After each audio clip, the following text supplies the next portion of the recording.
नमस्कार, 12 बजे की 12 बड़ी खबरों में आप सभी दर्शकों का स्वागत है और मैं हूं आपके साथ अखंड राय। और आप देख रहे हैं उत्तर प्रदेश का तेजी से बढ़ता हुआ digital platform IBC 24 Uttar Pradesh Uttarakhand. 12 बजे की महत्वपूर्ण खबरों की शुरुआत करते हैं। आपको बता दें कि कल देर रात हमीरपुर में एक बड़ा हादसा हुआ और इस हादसे में 3 लोगों की जान चली गई। आपको बता दें कि हमीरपुर में नाव पलटने की वजह से 3 लोगों की दुखद मृत्यु हो गई है। 9 लोग इस नाव पे सवार थे और सबसे बड़ी बात है कि उन 6 लोगों की तलाश अभी भी जारी है और वहां पर जो रेस्क्यू टीम है वो लगातार उन लोगों की तलाश कर रही है। बड़ा हादसा कल देर रात हुआ है। 9 लोगों से भरी एक जो पूरी नाव थी वो पलट गई। 3 लोगों को सुरक्षित निकाल लिया गया, लेकिन अभी भी 6 लोग लापता बताए जा रहे हैं। वो तस्वीरें आपको सीधे हमीरपुर से दिखाते हैं और सुनाते हैं अधिकारियों की बाइट कि आखिरकार ये पूरा कैसे हादसा हुआ और इसमें कैसे लोगों ने अपनी जान गंवाई। थाना कुरारा में जो भौली गांव में के मजरे कोटुपुर में जो घटना हुई है उस संबंध में अवगत कराना है कि सूचना मिलते ही तत्काल स्थानीय पुलिस जो है मौके पर आ गई थी और जो फायर डिपार्टमेंट है उसकी टीम को भी हम बुला लिया था। साथ ही साथ NDRF, SDRF और फ्लड PSC को भी मौके पर बुला लिया गया है। जो भी बचाव राहत के कार्य हैं वो तत्काल रूप से जो है सुचारू रूप से चल रहे हैं। 3 लोगों को रेस्क्यू कर लिया गया है, बाकी 6 लोगों की तलाश की जा रही है। जल्दी उनके बारे में भी जो भी वस्तुस्थिति है अवगत कराया जाएगा और बिना किसी अथक प्रयास के जो बचाव और राहत के कार्य हैं उनको जो है चलाया जाएगा और जो है जल्दी ही इसमें बचाव का काम किया जाएगा। तो आप सुन रहे थे कि पुलिस अधिकारी किस तरीके से बता रहे हैं कि एक बड़ा हादसा हुआ और इस बड़े हादसे में 3 लोगों की दुखद मृत्यु हुई है। और सबसे बड़ी बात है कि हाल फिलहाल में कई हादसे हुए। क्रूज हादसा हुआ जिसमें कई लोगों ने अपनी जान गंवाई, और भी हादसे हुए हैं जिसमें नाव पलटने की वजह से लोगों ने अपनी जान गंवाई। और हर जगह पैटर्न एक ही है कि लोग अपनी जिंदगी के साथ खिलवाड़ करते हैं। जब वो नदी पर जाते हैं या नदी पार कर रहे होते हैं बोट के सहारे, तो जो जरूरी जो लाइफ जैकेट होती है उसको भी नहीं पहनते और उसकी वजह से कई लोगों की जान खतरे में पड़ जाती है और जान चली भी जाती है। इस पूरे मामले में भी हम पूरा विस्तार से जानेंगे। हमारे साथी सहयोगी हमीरपुर से जुड़ेंगे, रोहित, वो बताएंगे कि आखिरकार ये हादसा हुआ कैसे, कौन इसके पीछे जिम्मेदार है और अभी तक जो सर्च ऑपरेशन चलाया गया है उस ऑपरेशन में क्या कोई सफलता हाथ लगी है, उसके बारे में विस्तार से अपने दर्शकों को बताएंगे। लेकिन सवाल वही खड़ा हुआ है कि आखिरकार क्या कारण है कि इस तरीके के हादसे लगातार आए दिन सुनने को मिलते हैं और प्रशासन लगातार इस बात को लेकर के आगाह भी करता है, सचेत भी करता है कि आखिर क्यों जो लोग बोट पर जा रहे होते हैं एक जगह से दूसरी जगह पर, वो क्यों नहीं लाइफ जैकेट का इस्तेमाल करते हैं। इसको लेकर के भी हम विस्तार से अपने जो सहयोगी हैं उनसे बात करेंगे। तब तक चलते अपने सहयोगी इंद्रवीर के पास जो रायबरेली से हैं, और इंद्रवीर बताएंगे कि रायबरेली से आज कौन सी खबर है। और देखिए, अगर रायबरेली की अगर बात करें तो रायबरेली की ही खबर नहीं रह गई है। अगर बात करूं खबर की तो खबर जो है वो पूरे देश की है। जिस तरीके से कल देर रात को हम लोगों ने सबने अपने टेलीविजन पे, सोशल मीडिया पे एक तस्वीर देखी जो कि बंगाल से निकल के आई और ये तस्वीर ने बड़ा ही चौंका दिया। और जिस तरीके से पूर्व मुख्यमंत्री ममता बनर्जी के बयान आ रहे हैं, अभिषेक बनर्जी के वहां पे बयान आ रहे हैं, ये संविधान को तार तार कर देने वाली खबरें हैं। और इसको लेकर के जगह जगह अगर मैं बात करूं तो अब विरोध प्रदर्शन भी देखने को मिल रहा है, चाहे वो किसी भी भारत देश के कोने में भाजपा के कार्यकर्ता है तो इस तरीके से विरोध जता रहे हैं। और इस तरीके से गुंडई, दबंगई, हुड़दंगई अभी भी TMC के कार्यकर्ताओं की जारी है। मैं इसी खबर पे आज रहूंगा और ये खबर है, उन्हें पूरे देश की खबर है। जिस तरीके से सुबेद अधिकारी के पीए अगर मैं बात करूं तो उनकी रात में गोली मार करके अज्ञात लोगों ने हत्या कर दी। ये संविधान की हत्या है। जिस तरीके से विपक्ष सवाल उठाता है, क्या अगर आप चुनाव में परास्त हो जाओगे तो आप किसी को गोली मार दोगे? ये कहां की रणनीति है, ये कहां की राजनीति है? ये आरोप है, ये IBC 24 और हम कंफर्म नहीं करते, लेकिन आरोप TMC के कार्यकर्ताओं पे लग रहा है। और ऐसे कार्यकर्ता और ऐसी पार्टी जो सदा से एक ऐसी विचारधारा को लेकर चली है जो शायद कि कुछ लोगों तक सीमित रही है, तो ऐसे तस्वीर आना और ऐसी चीजों को लेकर के बाहर आना ये कहीं ना कहीं संविधान के खिलाफ है। और इससे एक बड़ा जो वहां पे भी राष्ट्रपति शासन है, राष्ट्रपति जी को, और अगर मैं बात करूं वहां के राज्यपाल को एक बड़ा रुख अख्तियार करना चाहिए जब तक सरकार नहीं बन जाती। और उसके बाद ऐसा एक्शन होना चाहिए पश्चिम बंगाल में कि ऐसे लोगों के, ऐसे बर्बादों के, ऐसे गुंडों के रूह कांप जाए कि पश्चिम बंगाल में ऐसी घटना को करने से पहले 10 बार सोचे। जी अगर अब इंद्रवीर देखिए, वैसे तो ये पूरी घटना पश्चिम बंगाल की है और जो वहां की कानून व्यवस्था को लेकर के कई बड़े सवाल खड़े करती है, क्योंकि पिछली बार जब 2021 का चुनाव हुआ था और जब वहां से ममता बनर्जी जीत करके आई थी, जबकि उन्होंने खुद अपना चुनाव हार गई थी वो, और शुभेंदु अधिकारी वो व्यक्ति थे जिन्होंने इस बार भी ममता बनर्जी को धूल चटाई है। उस बार भी उन्होंने नंदीग्राम से 1900 वोटों से के करीब उन्होंने ममता बनर्जी को, जो उस समय की मुख्यमंत्री थी, उनको हराया था। सबसे बड़ी बात है कि लगातार इस तरीके की हिंसा की खबरें सामने आ रही हैं और 7 लोगों की जान जाने की खबर अभी तक जो निकल करके सामने आ रही है, कितने लोग की जान जा चुकी है। टीएमसी कह रही है कि उनके कार्यकर्ताओं को निशाना बनाया जा रहा है।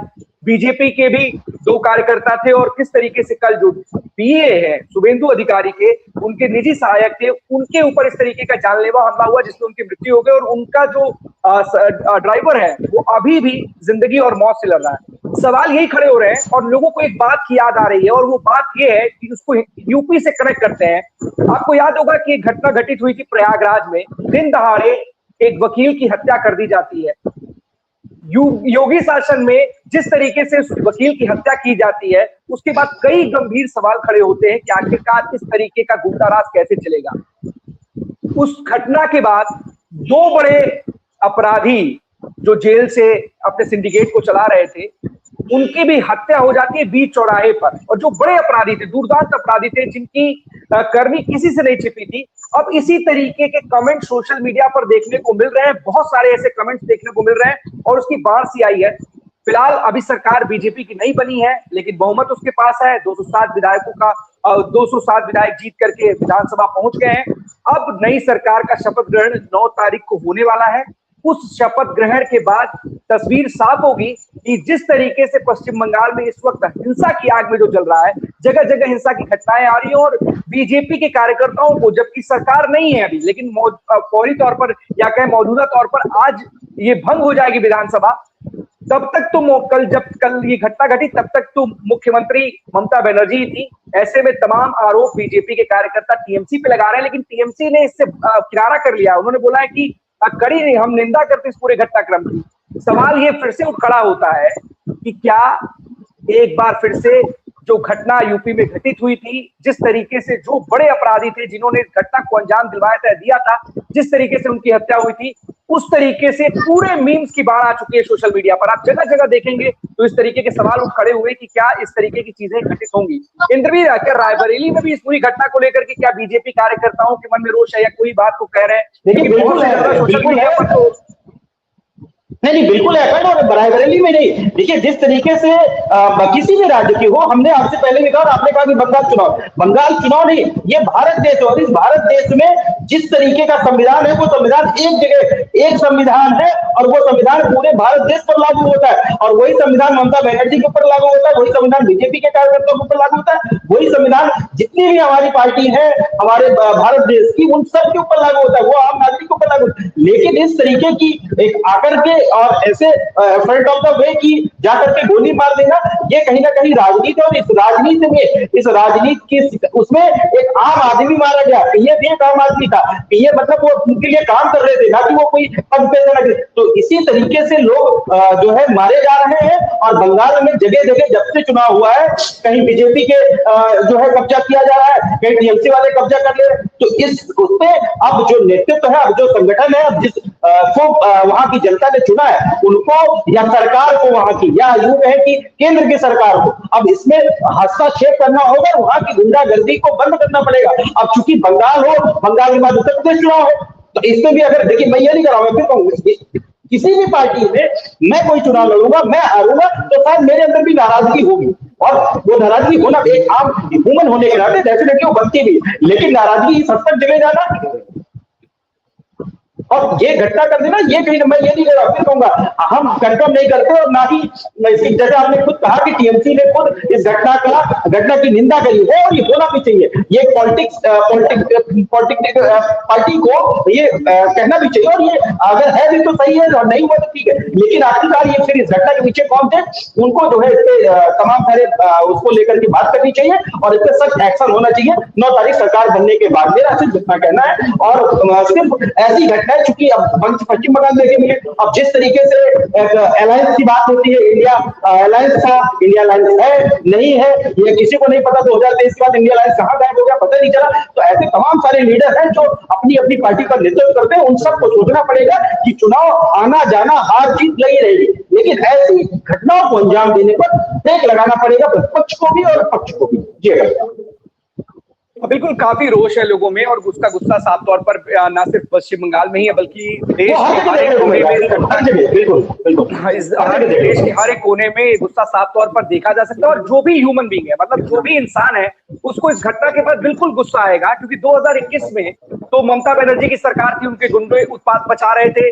बहुत सारी हमने तस्वीरें देखी किस तरीके की नृशंस हत्या कर दी गई बीजेपी कार्यकर्ताओं की। लेकिन आज जब बीजेपी जीत करके प्रचंड बहुमत के साथ आई है, तो तमाम लोग इस तरीके के गंभीर आरोप लगा रहे हैं कि चुनाव को हाईजैक कर लिया गया, चुनाव ऐसे कराया गया। कोई इस पर बात नहीं कर रहा कि इतना फेयर चुनाव कैसे हो गया, 93% वोट लोग कैसे जाकर के डाल करके आए। सभी लोग इस बात पर चर्चा कर रहे हैं कि आखिरकार इस चुनाव को हाईजैक कर लिया गया। फिर भी जिस तरीके की हिंसा की खबरें तमाम जगहों से आ रही हैं, वो अपने आप में चिंता का विषय है। और इस चिंता के विषय के साथ साथ अब जो भी एजेंसीज हैं, सुरक्षा एजेंसियां हो या फिर जो हमारी सेना के जवान जो वहां पर तैनात किए गए, उनको ऐसे अपराधियों से सख्ती से निपटना ही होगा, क्योंकि अब समय सख्ती का ही है, क्योंकि मान मनोबल से बहुत सारी चीजें नहीं सुधरती हैं। फिलहाल खबर पर जरूर नजर बनाए रखिएगा, इंद्रवीर अपडेट लीजिएगा कि किस तरीके का माहौल रायबरेली में। बहुत बहुत धन्यवाद आपका तमाम जानकारी। विमल के पास चलते हैं। विमल, कौन सी खबर है? जी सर, आपको बता दें, थाना क्रॉसिंग रिपब्लिक क्षेत्र में कल एक कैश वैन आई थी जो एटीएम में कैश डालने के लिए आई थी। जैसे ही कर्मचारी कैश डालने के लिए एटीएम में गए तो जो गाड़ी संचालक था उस पर कुछ अज्ञात हमलावरों ने हथियार दिखाकर कैश वैन को लूट लिया और कैश वैन को जैसे ही लेकर वो फरार हुए, तुरंत ही पुलिस को सूचना दी गई। तो पुलिस ने तुरंत ही नाकाबंदी शुरू कर दी और जगह जगह चेकिंग पॉइंट बनाए गए हैं और तुरंत ही उसे कैश वैन को थाना मसूरी क्षेत्र से रिकवर कर लिया गया है। लेकिन अज्ञात जो बदमाश थे वो कैश लेकर फरार हो गए हैं और पूरे मामले की जानकारी पुलिस मामले की जानकारी में जुटी हुई है। आखिरकार वैन तो मिल गई, लेकिन वैन के अंदर रखा हुआ कैश नदारद है, मिला ही नहीं। और इतनी बड़ी घटना दिन दहाड़े अगर हो जाती है और पुलिस के हाथ अभी भी खाली हैं, वो अभी भी तलाश कर रही है, तो अपने आप में बड़ा सवाल है, क्या कोई रिकॉर्ड या कोई जानकारी नहीं निकल करके आई? क्योंकि सीसीटीवी का हर जगह आज की डेट में लगे रहते हैं और सारी सीसीटीवी की निगरानी होती है। इतनी बड़ी घटना को अंजाम दे दिया इन अपराधियों ने दिन दहाड़े, इस तरीके की लूट की वारदात को अंजाम दिया, वो भी गाजियाबाद जैसे इलाके में जो नोएडा से सटा हुआ है, दिल्ली से सटा हुआ है। तो आखिरकार लोग सवाल पूछ रहे हैं कि आखिरकार जो हम सुरक्षा के दावे की बात करते हैं, वहां पर इस तरह की घटना कैसे घटी? पुलिस कर क्या रही थी? सब पुलिस ने सीसीटीवी कैमरे की भी सीडीआर निकाल ली है और उसके माध्यम से वो अज्ञात हमलावरों को जांच में जुटी हुई है। वहीं कुछ जो बैंक के कर्मचारी थे उनसे भी जांच कर रही है कि कितना कैश था और नहीं। कोई सुराग लगा? कोई सुराग, किसी तरीके की कोई जानकारी, किसी तरीके की किसी के साथ कोई खबर, कोई जानकारी निकल करके सामने आ रही? क्योंकि देखिए, अभी उत्तर प्रदेश में हमने देखा था किस तरीके से मुठभेड़ में दो जो राजस्थान के थे अपराधी, उनको उनका एनकाउंटर में ढेर किया गया है। और ऐसी तमाम जगहों से खबरें आती, क्योंकि अपराधी इस वक्त, एक बात तो है, ये कहने में कोई गुरेज नहीं है कि उत्तर प्रदेश की पुलिस इस वक्त इस तरीके से काम करे कि जो अपराध करेगा वो अपराध का अंजाम भुगतेगा। हमने बहुत सारी चीजें, घटना हमने देखी है, वो बड़े से बड़े अपराधी से ही क्यों ना हो या बड़े बड़े से बड़े गैंग का से ताल्लुक क्यों ना रखता हो या फिर कोई भी बड़ी घटना को अंजाम क्यों ना देता हो। लेकिन सवाल ये है अभी भी विमल कि आखिरकार इतना टाइम बीत गया है, अब दोपहर हो चुकी है, करीब करीब 24 घंटे हो जाएंगे थोड़ी देर बाद, तो क्यों अभी तक पुलिस के हाथ खाली है? सवाल यही बना हुआ है। बिल्कुल सर, डीसीपी धवल जायसवाल जी का कहना यही है कि जल्द से जल्द आरोपियों को गिरफ्तार कर लिया जाएगा। सीसीटीवी कैमरों के माध्यम से 8 टीमों का गठन भी किया गया है इस मामले को लेकर, वो इस मामले की जानकारी में जुटी हुई है। आप बिल्कुल इस पूरी खबर पर जरूर नजर बनाए रखिएगा विमल, और पुलिस अधिकारियों से हो सकेगा एक बार बात करने का प्रयास कीजिएगा कि आखिरकार क्यों अब तक पुलिस के हाथ खाली है, इसका जवाब जरूर लीजिएगा। बहुत बहुत धन्यवाद आपका विमल इस तमाम जानकारी के लिए। चलते हैं अवनीश के पास। अवनीश, कानपुर से कौन सी खबर है?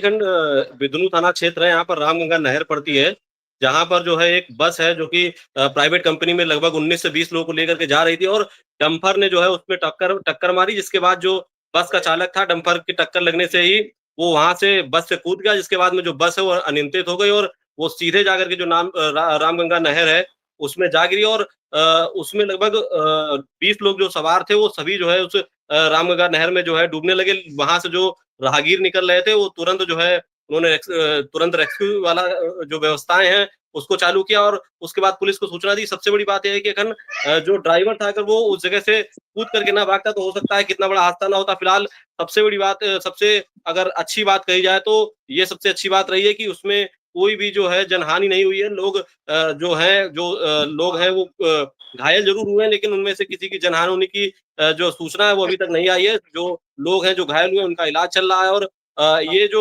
बस थी वो रनिया जा रही थी। आपको बता दें कुडनी से रनिया जा रही थी। ट्रिडेंट कंपनी की जो बस थी इसको लेकर के जो चालक था वो जो है रनिया की ओर जा रहा था और वो रामगंगा नहर के पास में जो है ये बड़ा जो है हादसा हुआ है। अभी बस जो अभी भी जो है रामगंगा नहर में ही इस समय जो है वहां पर डूबी हुई है और जो उससे लोग हैं उसको निकाल करके उनको और जो पास का अस्पताल है वहां पर रेफर कर दिया गया है। अखन हाँ, क्या किसी तरह की किसी के गंभीर होने की खबर सामने आ रही है क्या? क्योंकि इतने लोग थे उसमें और सीधे बस नहर में गिर जाती है और अभी भी बस नहर में है।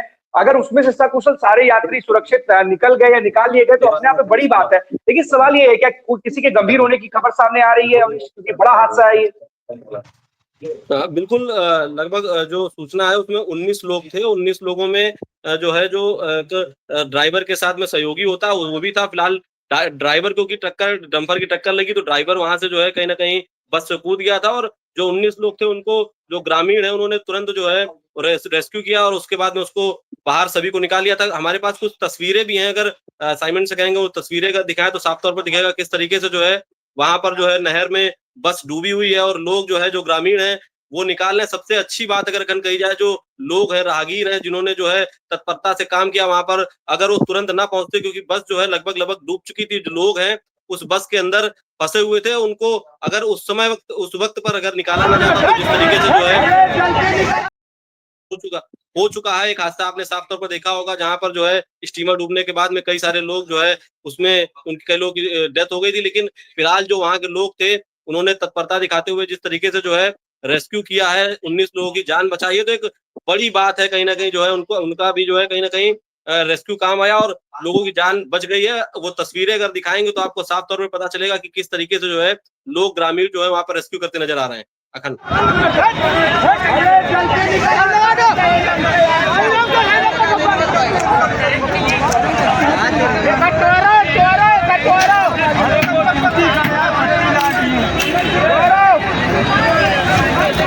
किसी को बुलाओ यार कैसे होगा भगवान तो सब आदमी है डीजे नहीं है। हाँ बिल्कुल अवनीश, बड़ा ही ये जो हादसा है ये अपने आप में हृदय को कहते हैं ना कि एकदम इतना ज्यादा झकझोर देने वाला है। क्योंकि अगर इस तरीके का हादसा हुआ और उसमें 19 लोग सवार थे और सभी की अगर जान बच गई तो ईश्वर की बड़ी कृपा है। साथ साथ उन तमाम लोगों की उन सभी लोगों का विशेष धन्यवाद देना चाहिए जिन्होंने अपनी जान जोखिम में डाल करके इन तमाम यात्रियों की जान बचाई है। कितनी बड़ी बात है और ये देखना भी चाहिए क्योंकि ऐसे मामले में या जब ऐसे हादसे होते हैं तो कई लोगों की जान चली जाती है। और हमने देखा है कि हमीरपुर में किस तरीके से नाव पलटने की वजह से 9 में से 3 लोगों की जान चली गई और 6 लोग कहीं ना कहीं लापता बताए जा रहे हैं। अब ऐसे में एक बड़ा हादसा है और वहां पर जो जनता मौजूद थी, जो ग्रामीण या जो वहां के लोग थे, उन्होंने जिस तरीके की हिम्मत दिखाई है, दिलेरी दिखाई है, अपने आप में काबिले तारीफ है और 19 लोगों की जान बचाई है। क्या अधिकारियों का किसी इसको लेकर के कोई बयान आया है सामने अवनीश? क्योंकि देखिए बड़ा हादसा है, 19 लोगों से भरी ये बस पूरी की पूरी पलट गई है और उसमें अगर सभी के सभी यात्री सुरक्षित हैं तो कहीं ना कहीं भगवान की कृपा जरूर है, लेकिन साथ ही साथ उन तमाम राहगीरों या ग्रामीणों का भी विशेष योगदान है जिन्होंने लोगों को अपनी जान पर खेल करके इनकी जान बचाई है। बिल्कुल क्योंकि ये आमने सामने का जो है हादसा है जिसमें डंपर की और बस की आमने सामने की टक्कर हुई थी। तो क्योंकि बस चालक भी मौके से फरार हो गया और जो डंपर चालक था वो भी मौके से फरार हो गया। फिर फिलहाल पुलिस जो है इस वक्त जो जिस समय की जो खबर है उस वक्त जो है पुलिस लगातार जो है प्रयास ये कर रही थी जितने भी लोग हैं उनको सुरक्षित जो है पहुंचाया जाए और उनकी जान बचाई जाए। तो फिलहाल अभी कोई ऑफिशियल जो है कोई बयान नहीं आया लेकिन जिस तरीके से जो है पुलिस जो है लगातार जो वहां पर जो चर्चाएं थी कि पुलिस जो है जो ड्राइवर है बस का चालक है उसको और जो डंपर का चालक है उसको भी जो है खोजने का प्रयास कर रही है। क्योंकि अगर आमने सामने की टक्कर है तो उसमें कहीं ना कहीं जो है साफ तौर पर लापरवाही देखने को मिल रही है। क्योंकि डंपर आप जानते हैं लगातार जो है खनन के रूप में जो डंपर चलते हैं वो साफ तौर पर जो है लोगों के साथ में दुर्घटनाएं ज्यादा जो है कहीं ना कहीं देखने को आपको मिलेंगी डंपरों से। और इस तरीके के जो डंपर हैं उनके ऊपर अगर कार्रवाई अखंड नहीं की जाएगी तो आने आने वाले समय में और जो दुर्घटनाएं वो भी हो सकती हैं। हाँ बिल्कुल, लगातार ये कहीं ना कहीं एक प्रश्न चिन्ह लगता है डंपरों पर कि आखिरकार जिस तरीके से वो खनन के लिए इस्तेमाल किए जाते हैं, और एक बड़ी दुर्घटना थी, लेकिन गनीमत रही कि 19 के 19 जो यात्री सवार थे इसमें सभी की जान बच गई है। और कहीं ना कहीं इसके लिए दिल से उनको धन्यवाद देना चाहिए जिन्होंने अपनी जान पर खेल करके इन तमाम यात्रियों की जान बचाई है। बहुत बहुत धन्यवाद आपका अवनीश इस तमाम जानकारी के लिए। नजर बनाए रखिएगा, जो भी अपडेट होगा हमारे दर्शकों को जरूर दीजिएगा। अब ब्रिजेश के पास चलते सिद्धार्थनगर। ब्रिजेश, कौन सी खबर है सिद्धार्थनगर से आज? जी अखंड, हम आपको बता दें कि सिद्धार्थनगर जिले के तिलोकपुर थाना क्षेत्र का जो मामला जो 27 अप्रैल को जो है चोरी हुई थी, उसकी भी खबर चलाई गई थी, जिसमें चोरों के द्वारा जो है 2 घरों को निशाना बनाया गया था। एक घर से जो है लाइसेंसी रिवाल्वर, 6 लाख कैश और लगभग 50 से 60 लाख का जेवरात उठा ले गए थे। लगभग 10 दिन हो गया और 10 दिन के बावजूद भी आज तक जो है पुलिस के द्वारा उसका कोई खुलासा नहीं किया गया। लगातार पीड़ित जो परिवार है थाने का चक्कर लगा रहा है, थाने से उसे आश्वासन मिल रहा है, पुलिस जांच टीम में लगी हुई है, लेकिन ये कब तक जांच होगी ये प्रक्रिया बड़ा मुश्किल दिखाई देता नजर आ रहा है। तो दूसरी तरफ नेता प्रतिपक्ष जो माता प्रसाद पांडे, उनका भी बयान सामने आ गया है कि अगर पुलिस विभाग के द्वारा अगर उस पर कोई कार्रवाई नहीं होती, वैसे उनके द्वारा बताया भी गया कि मेरे द्वारा जो है त्रिलोकपुर थाना प्रभारी और एसपी को भी बता दिया गया कि उस पर जल्द खुलासा करें, लेकिन अगर ऐसा नहीं हो रहा है तो इस चीज को लेकर के विधानसभा में आवाज उठाई जाएगी। अखंड, अब एक बार हम चाहेंगे जिस तरीके से नेता प्रतिपक्ष माता प्रसाद पांडे का बयान आया उसको एक बार जो है डिस्प्ले किया जाए, जो साफ तौर से जो है बयान उनके द्वारा बताया गया। अखंड, हाँ बिल्कुल ब्रिजेश, सबसे बड़ा सवाल है कि तमाम इस तरीके के दावे पुलिस की तरफ से किए जाते हैं कि अंकुश लगाया जा रहा है इस तरीके की घटनाओं को, लेकिन अगर इस तरीके से एक बड़ी वारदात हो जाती है कि नगद के साथ साथ इतनी बड़ी मात्रा में जेवरात, इतने के जेवरात चोरी कर लिए जाते हैं, लाइसेंसी पिस्टल भी चोरी कर ली जाती है, और 10 दिन बीत जाने के बाद भी अगर पुलिस के हाथ खाली है, किसी तरीके का सुराग हाथ नहीं लग पाए, तो अपने आप में बड़ा सवाल है, चाहे वो नेता प्रतिपक्ष उठाए या फिर आम जनता उठाए, कोई भी उठाए, कि आखिरकार क्यों पुलिस के हाथ खाली है। क्योंकि कई जगहों पर हमने देखा है कि पुलिस जो चोरी की घटनाएं होती हैं या फिर किसी तरीके का कोई अपराध होता है तो उसमें बड़ी सक्रियता दिखाती है और ऐसे अपराधियों को धर दबोचती है। लेकिन अभी भी अगर इस मामले में, इतने बड़े मामले में अगर पुलिस ने लापरवाही बरती है, ये लापरवाही कहेंगे कि अगर खाली है हाथ तो लापरवाही है। अब अगर उनके हाथ खाली है तो क्यों है खाली, एक बड़ा सवाल है। क्या इस पूरे मामले को लेकर के आपने पुलिस कप्तान से या किसी अधिकारी से बात की ब्रिजेश, की इस पूरे मामले को लेकर के आखिर पुलिस कर क्या रही है, अभी तक हाथ क्यों खाली है?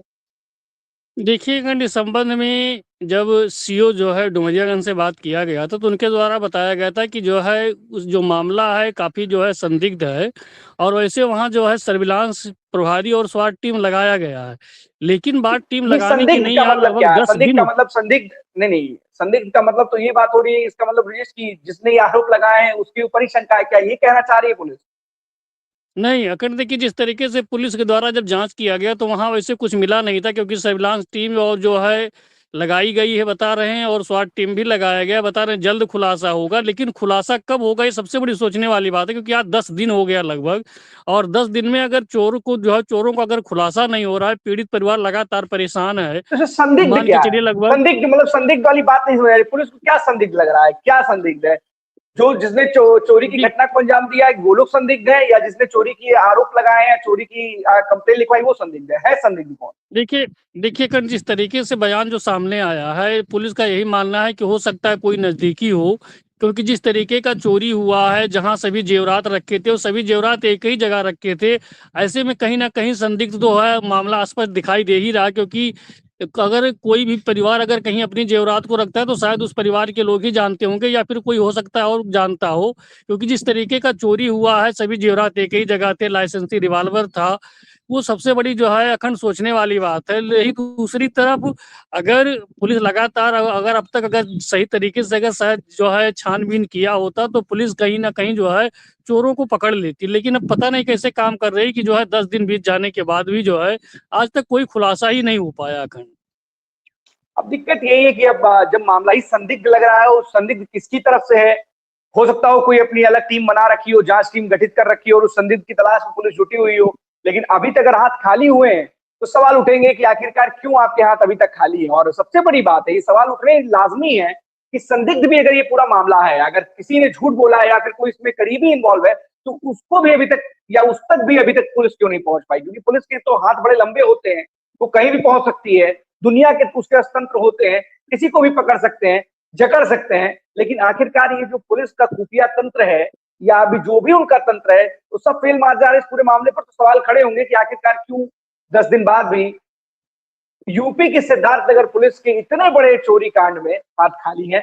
अब इस सवाल का जवाब जरूर वहां के अधिकारियों से लीजिएगा कि सर, इतने आपके पास तंत्र हैं, खुफिया तंत्र हैं, आपके सूत्र हैं, आपके मुखबिर हैं, वो सारे के सारे मुखबिर भी पता नहीं लगा पा रहे, ये खुफिया जो तंत्र है वो भी पता नहीं कर पा रहा कि इस पूरे मामले में आखिरकार जिम्मेदार कौन है, दोषी कौन है, संदिग्ध कौन है, और अगर कोई करीबी है तो कम से कम उसके बारे में पता लगा लेते। फिलहाल इस पूरी खबर पर जरूर नजर बनाए रखिएगा और हो सकेगा तो अधिकारियों से पूछिएगा इस सवाल को और पूछिएगा कि सारा तंत्र फेल क्यों हो जा रहा है आपका। बहुत बहुत धन्यवाद आपका विशेष इस तमाम जानकारी। आज जितेंद्र के पास चलते हैं बस्ती। जितेंद्र, कौन सी खबर है? बिल्कुल अखंड है। जिस तरीके से ड्राइविंग लाइसेंस वाला मामला फिलहाल अभी तक शांत नहीं हुआ, जिसमें देखा गया कि शासन से भी कार्रवाई की गई है, फिलहाल आगे भी बड़ी कार्रवाई हो सकती है।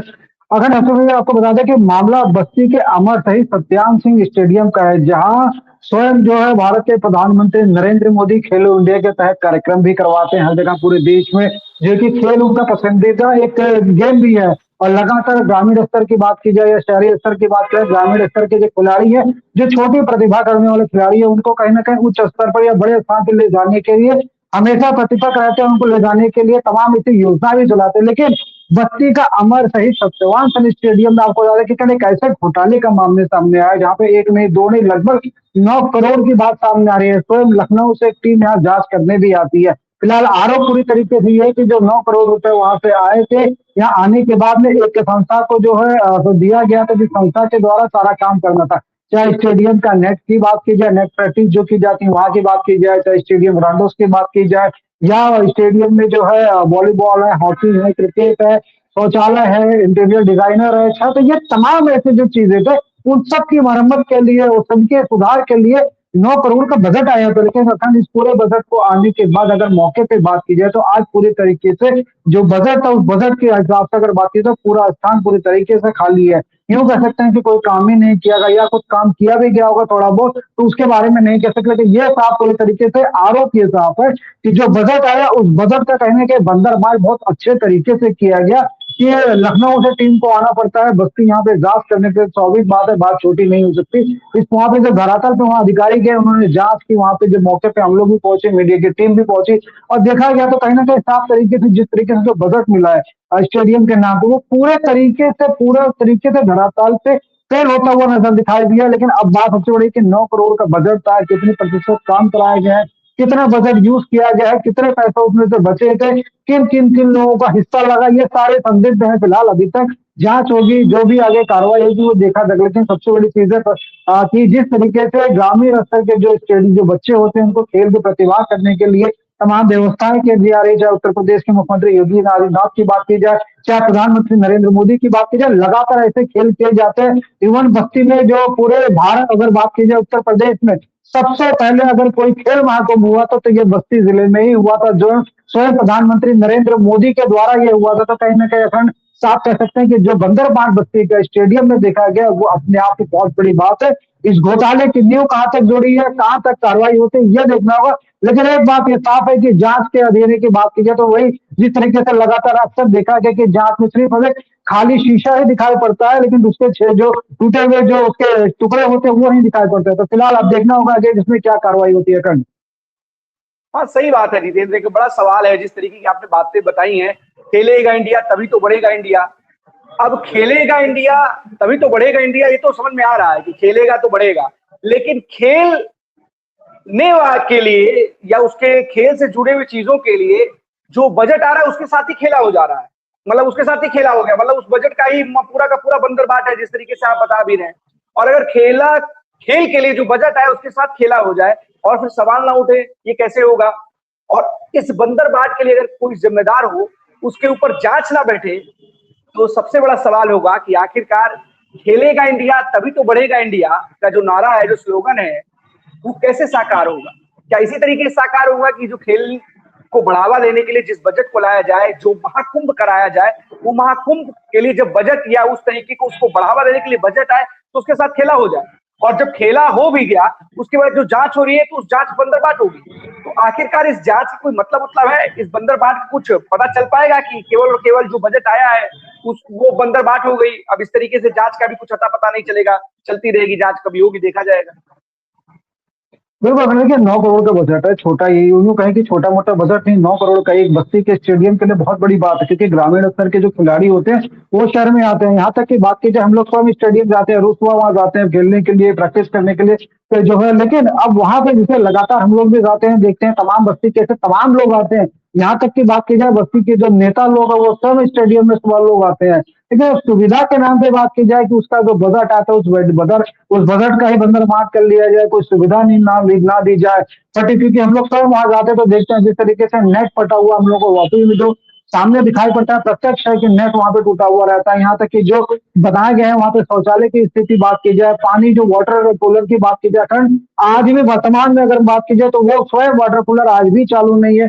तो सुविधाएं तमाम ऐसी जो है सरकार देती है, लेकिन कहीं ना तो वाकई में जो धरातल पे जो अधिकारी होते हैं वहां तक वो किस जमीनी स्तर तक ले जाना है वो उनके ऊपर डिपेंड करता है। लेकिन बजट वो कहते हैं ना कि लक्ष्मी जी है, लक्ष्मी जी अगर प्रसन्न हो जाए तो फिर कोई बात ही नहीं। तो स्वाभाविक बात है, लक्ष्मी जी इतना ज्यादा आ गई है तो आपके आंखें और हाथ दोनों काम नहीं कर रही है। बजट जहाँ यूज करना था उसको यूज करने के बजाय कहीं ना कहीं या कह सकते हैं आधो अधूरा काम कर दिया गया, या बजट को यूज ही नहीं किया गया, कागजों में पूरे कागज। अखंड ये भी चीज है कि कागज में सारी चीजें को वेल मेंटेन भी कर दिया गया, लेकिन धरातल पे वही बात की जाती है ना कि तो दिखाई नहीं पड़ रहा है। तो स्वाभाविक बात है, जांच क्या होती है, कार्रवाई क्या होती है, यह देखना होगा। लेकिन यह साफ है कि बच्चों के साथ खेलेगा इंडिया तभी बढ़ेगा इंडिया। जैसे अभी कुछ दिन पहले हमने खबर दिखाई थी कि जो है बेटी पढ़ेगी और बेटी पढ़ाओ जो अभियान जो प्रधानमंत्री नरेंद्र मोदी स्वयं चलाते हैं, तो बेटी जहां तक नहीं पढ़ाने का जो देखा गया स्कूलों में नहीं मिला, वही कहीं ना कहीं खेलो इंडिया का भी एक कार्यक्रम अगर देखा जाए तो यहाँ भी जिस तरीके से बंदरबाट का जो मामला है वो भी सामने आया। खंड अब सबसे बड़ी दिक्कत यही है ना जितेंद्र, करे क्या? देश के प्रधानमंत्री का विजन कुछ और है, प्रदेश के मुख्यमंत्री का विजन कुछ और है, लेकिन उस विजन को इम्प्लीमेंट करने के लिए तो कर्मचारी अधिकारी लगेंगे ही लगेंगे। लेकिन सबसे बड़ी दिक्कत यही है कि जब तक कर्मचारियों इन अधिकारियों के मन में ये नहीं होगा कि हम ईमानदारी से वो चीज उसको दे दें जो उसके लिए जो उसके लिए लायक हो या जिसकी उसको जरूरत हो, तब तक हो ही नहीं सकता। दिक्कत तो यहाँ सबसे बड़ी यही है कि खेलो इंडिया के साथ ही खेला करना है, पैसा बजट आएगा उसकी बंदरबाट करना है। विजन किसी का भी कुछ भी हो, पैसा सरकार जारी कर दे, लेकिन यहाँ आते आते अगर वो पैसा पहुंचेगा ही नहीं, उसके काम में लगेगा ही नहीं, तो कुछ नहीं कर सकते आप। विजन बड़ा का बड़ा रह जाएगा। इसीलिए कहा जाता है कि विजन के साथ आपका मिशन भी जरूरी है। अगर विजन है आपके पास और वो मिशन कंप्लीट नहीं हो पा रहा है तो इनकम्प्लीट विजन माना जाएगा आपका, क्योंकि वो आपके द्वारा देखा गया विजन था, क्योंकि उसको तो धरातल पर आप उतार ही नहीं पाए। और अगर आपने इतनी बड़े पैमाने पर वहां पर इतना बड़ा बजट दिया स्टेडियम के निर्माण के लिए, बच्चों को खेलने के लिए, कि बच्चे शहर में जाकर के उस स्टेडियम में जाकर के अपनी प्रैक्टिस कर सके, और वहां पर अगर इस तरीके से इतने बड़े बजट का इस तरीके से उसके साथ खेल कर दिया जाए, तो अपने आप में सवाल होगा कि खेलने के लिए जो बच्चों के लिए जो पैसा आया था उसके साथ ही खेला कर गए वो जिम्मेदार, जिनके कंधों पर इसके खेल को बढ़ाने की जिम्मेदारी थी या उसके निर्माण की जिम्मेदारी थी या इस बजट को लगाने की जिम्मेदारी थी। फिर भी फिलहाल इस पूरी खबर पर जरूर नजर बनाए रखिएगा जितेंद्र, और अधिकारियों से पूछिएगा कि आखिरकार जो जांच वाले विषय होता है वो जांच के विषय में कभी किसी की कार्रवाई की कोई खबर आती है, या फिर कोई छोटे मोटे इस पूरे मामले में भी किसी छोटे के ऊपर ही गाज गिर जाएगी, मामला दब जाएगा? जिस तरीके से जो अधिकारी जांच करने आए थे, फिलहाल उनसे बात की गई थी, उन्होंने ये आरोप कहीं भी नहीं लगाया। उन्होंने ये बिल्कुल कहा है कि हम जांच करने के लिए आए, लेकिन जांच में क्या सही पाया गया, क्या गलत पाया गया, इस बारे में उन्होंने कुछ नहीं बताया। लेकिन उन्होंने सिर्फ इतना बताया कि हम जांच करने आए। तो जांच करने का मतलब भी यही होता है कि आप जांच करने आए, जांच करके चले गए। लेकिन जब मीडिया ने आपसे पूछा तो आपकी तरफ से कोई जवाब नहीं मिल पा रहा है। वो सिंपल सी बात है कि हम जांच कर रहे हैं, जो जांच हो गई, लेकिन धरातल पे जब आप हर जगह फीडबैक लिया, आपने स्वयं जाके हर जगह मॉनिटरिंग की, हर कमरे तक आप वहां पे गए, आपको सत्यता कुछ दिखाई नहीं पड़ा, और आप सिंपल से आप कह रहे हैं कि हम जांच कर रहे हैं। तो देखते हैं, जांच तो हो गई है, लेकिन जांच के बाद अब आंच कहाँ लगती है ये देखना होगा। हाँ बिल्कुल, जांच के बाद आंच कहाँ लगती है देखना होगा और उसका इंतजार करना होगा। वो इंतजार कब तक करना होगा इसकी भी कोई टाइमलाइन नहीं है। हो सकता है इसमें कुछ महीने लग जाए, एक आध कभी कभी ऐसा भी होता है कि वो जांच होती रहेगी तो सरकार ही चली जाए, कोई दूसरी सरकार आ जाए, या फिर इस सरकार का ही नया टर्म शुरू हो जाए, जांच में किसी को आंच ना आए। बहुत बड़ी बात है जांच में आंच आने के लिए कि जब तक पूरा मामला मुख्यमंत्री के संज्ञान में नहीं आता है तब तक जांच में आंच आती होती है नहीं, और जब जांच में आंच आती है तो बड़े से बड़ा भी विकेट गिर जाता है। हमने कई जगह पर देखा है, किस तरीके से देखा है कि जब एक अधिकारी के ऊपर मोबाइल लेने का जब आरोप लग जाता है तो उसको भी वहां से विदा कर दिया जाता है। फिलहाल बहुत बहुत धन्यवाद आपका इस तमाम जानकारी के लिए जितेंद्र। नजर बनाए रखिएगा और जो भी अपडेट होगा हमारे दर्शकों को जरूर दीजिएगा। बहुत बहुत धन्यवाद आपका। आपको एक खबर ये भी बता देते हैं कि बंगाल चुनाव हुए और इस बंगाल चुनाव में जिस तरीके से प्रचंड जीत बीजेपी को मिली है, वो जीत तमाम विपक्षी दलों या यूं कहे कि इंडिया गठबंधन में शामिल दलों को रास नहीं आ रही है और लगातार उसको लेकर के बीजेपी पर हमलावर है विपक्ष के सभी राजनीतिक दल। सवाल कर रहे हैं कि असम में और बंगाल में जो रिजल्ट आया है वो सोच से बिल्कुल विपरीत आया है। लेकिन केरल असम की बात की जाए तो लोगों को केरल और तमिलनाडु की बात की जाए तो उससे संतुष्ट हैं। लेकिन जिस तरीके से बीजेपी को बंगाल में जीत मिली है, असम में जीत मिली है, उससे नाखुश नजर आ रहे हैं। और इसी को लेकर के कल प्रदेश के पूर्व मुख्यमंत्री और समाजवादी पार्टी के मुखिया अखिलेश यादव ने सरकार पर, पूरे सिस्टम पर, चुनाव आयोग पर हमला बोला है और उन्होंने मांग की है कि अगर चुनाव निष्पक्ष कराए गए हैं तो उसके सीसीटीवी फुटेज जनता के सामने रखने चाहिए। और इसको लेकर के कल उन्होंने प्रेस कॉन्फ्रेंस भी की। उन्होंने तमाम आरोप लगाए कि दीदी को रोकने के लिए बीजेपी ने सारे हथकंडे अपनाए और जिस तरीके से ये चुनाव कराया गया बिल्कुल भी फेयर नहीं है। लेकिन उनके इसी आरोपों को लेकर के जो तमाम जो बीजेपी के समर्थक हैं या बीजेपी की जो शीर्ष नेतृत्व है वो सवाल ये कर रहा है कि बंगाल चुनाव के बाद समाजवादी पार्टी के चीफ को नींद नहीं आ रही है। उन्हें लग रहा है कि जब पश्चिम बंगाल का किला भेद सकती है बीजेपी तो उत्तर प्रदेश में जहां उनकी सरकार है वहां क्या होगा। इस तरीके के तमाम कमेंट्स और आरोप और प्रत्यारोप का दौर जारी है। फिर भी पूर्व मुख्यमंत्री अखिलेश यादव ने, समाजवादी पार्टी के मुखिया ने ये मांग की है कि सारे जो वोटिंग के जो यूं कहे कि जो जिस तरीके से कार्य कराया गया है उसकी सीसीटीवी फुटेज जारी किए जाए। अब देखने वाली बात होगी इस मांग को लेकर के क्या टीएमसी सुप्रीम कोर्ट जाती है, क्योंकि उसने वहां पर चुनाव लड़ा था और वो उस किस मांग को लेकर के सुप्रीम कोर्ट जाती है ये देखने वाली बात होगी। लेकिन आपको एक बात और बता देते हैं कि इससे पहले भी इस तरीके के कई गंभीर आरोप लग चुके हैं लेकिन हाथ किसी को कुछ भी नहीं लगा है। आरोप लगाए जाते हैं, बड़े से बड़े वकील खड़े किए जाते हैं लेकिन रिजल्ट शून्य होता है। इस बात को शायद विपक्षी दल नहीं समझ रहे हैं या समझना नहीं चाहते हैं या समझ करके नादान बने हुए हैं, ये अलग विषय है। लेकिन इतना जरूर है कि जिस तरीके से लोकतंत्र में एक चुनाव होता है और उसमें जनता ही जनार्दन होती है, जनता ही फैसला करती है और जनता ने जब अपना मैंडेट और फैसला दे दिया है तो उसको मानना सबको चाहिए, स्वीकार करना चाहिए और ये स्वस्थ लोकतंत्र के लिए एक बड़ी बात है। लेकिन आजकल एक ट्रेंड चल चुका है कि राजनीतिक दल अपनी सहूलियत के हिसाब से चीजों को डिमांड करते हैं, अपनी सहूलियत के हिसाब से चीजों को प्रेजेंट करते हैं, बताते हैं, लेकिन वो जनता के द्वारा लिए गए फैसले को सीधे सीधे नकारते हुए नजर आते हैं। और साफ तौर पर जिस तरीके से बंगाल में देखने को मिला है कि जनता ने जिसे चुन लिया है उसके बाद भी वहां की मुख्यमंत्री हैं वो कुर्सी से हटने का नाम नहीं ले रही और उसी को लेकर के अब वो चुनाव आयोग, इलेक्शन कमीशन और तमाम जो संस्थान है भारत के उस पर सवाल खड़े कर रहे हैं। और इसी से एक कदम आगे बढ़ते हुए पूर्व मुख्यमंत्री अखिलेश यादव इन चीजों को लेकर के पारदर्शिता की बात करते हुए, निष्पक्षता की बात करते हुए सीसीटीवी फुटेज की डिमांड कर रहे हैं। अब देखने वाली बात ये होगी कि इस पूरे उनकी डिमांड को, उनकी मांग को लेकर के क्या टीएमसी जाती है सुप्रीम कोर्ट और इस तरीके की मांग करती है या फिर जो जनता ने मैंडेट दिया है, जो फैसला सुनाया है उसको मानती है। तो 12 बजे 12 बड़ी खबरों के लिए मैं आज के लिए बस इतना ही। कल हम आपके सामने फिर से होंगे। आदित्य, तब तक ले दीजिए हमें इजाजत। धन्यवाद।